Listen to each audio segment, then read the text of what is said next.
नमस्कार, मी सारिका सिद्धनाथ किचनमध्ये तुमचं खूप खूप मनापासून स्वागत करते. आज आपण उपवासासाठी खास कुरकुरीत आणि अगदी हलके साबुदाणा पळी पापड बनवणार आहोत. सर्वात आधी साबुदाणा स्वच्छ धुवून घ्या व त्यामध्ये थोडंसं वरती पाणी ठेवून रात्रभर किंवा 5 ते 6 तास साबुदाणा जो आहे तो भिजून घ्यायचा आहे. भिजून झाल्यानंतर एक मोठा असा पातेलं किंवा कढई घ्यायची. त्यामध्ये थोडंसं तेल घालायचं व जेवढा आपण साबुदाणा घेतला आहे त्याच्या 5 पट एवढं पाणी घालायचं आहे. मी ते अर्धा किलो साबुदाणा घेतला होता, त्याच्या 5 पट पाणी घालून घेतलेलं आहे. पाण्याला उकळी आल्यानंतर त्यामध्ये आपण अर्धा किलो एवढा साबुदाणा घालायचा आहे. इथे मी साबुदाणा पूर्ण घालून घेतलेला आहे व घालून झाल्यानंतर त्याला एक उकळी आणायची आहे व साबुदाणा पारदर्शक होऊपर्यंत त्याला शिजवून घ्यायचं आहे. 300 ग्रॅम प्रमाणात एवढे बटाटे घेतलेले आहेत व बटाट्याचं साल काढायचं आहे. साल काढून झाल्यानंतर आपण त्याला मोठ्या किसणीने खिसून घेणार आहोत.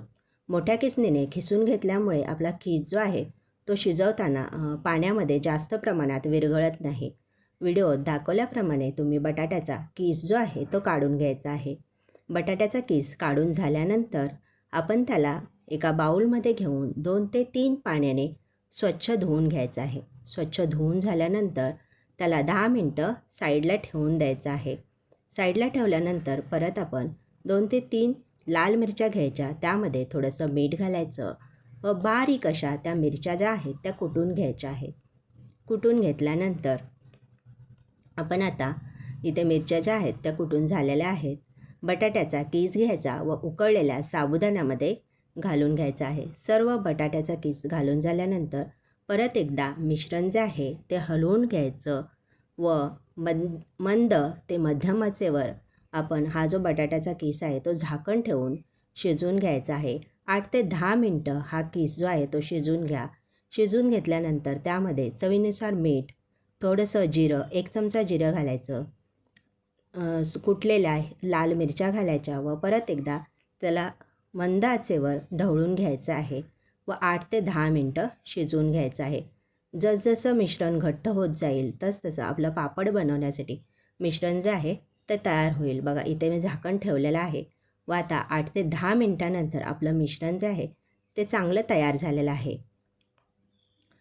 मिश्रण तयार करताना त्याला सतत हलवत राहा, नाहीतरी मिश्रण जे आहे ते खाली तळाला चिटकू शकतं आणि आपले पापड जे आहेत ते करपट होऊ शकतात. त्यामुळे हे जे मिश्रण आहे ते सतत ढवळत राहायचं. इथे आपलं पापडाचं मिश्रण जे आहे ते तयार झालेलं आहे. अशा पद्धतीने एक पळी घ्यायची व पापड जे मिश्रण जे आहे ते सोडून बघायचं. तर प्लास्टिकची मी इथे शीट घेतलेली आहे. प्लास्टिकची शीट घेतल्यानंतर त्यावर पळीने गोलाकार आकारात पापड जे आहेत ते सोडून घ्यायचे आहेत. अशा पद्धतीने व्हिडिओत दाखवल्याप्रमाणे तुम्ही पापड जे आहेत ते गोलाकार आकारात तयार करून घ्या. 2 ते 3 दिवस पापड जे आहेत ते कडक उन्हात वाळून घ्यायचे आहेत. पूर्णपणे कोरडे झाले, हलक्या हाताने काढून हवाबंद डब्यात भरून ठेवा. गरम तेलात मध्यम ते मंद आचेवर ते तळून घ्या. फक्त काही सेकंदात पापड छान फुलतात. हे पापड उपवासाच्या खिचडीसोबत किंवा दह्यासोबत अप्रतिम लागतात. तर मैत्रिणींनो, ही रेसिपी सोपी पारंपरिक नक्की करून पहा. पुन्हा भेटू अशा छान रेसिपीसोबत. धन्यवाद.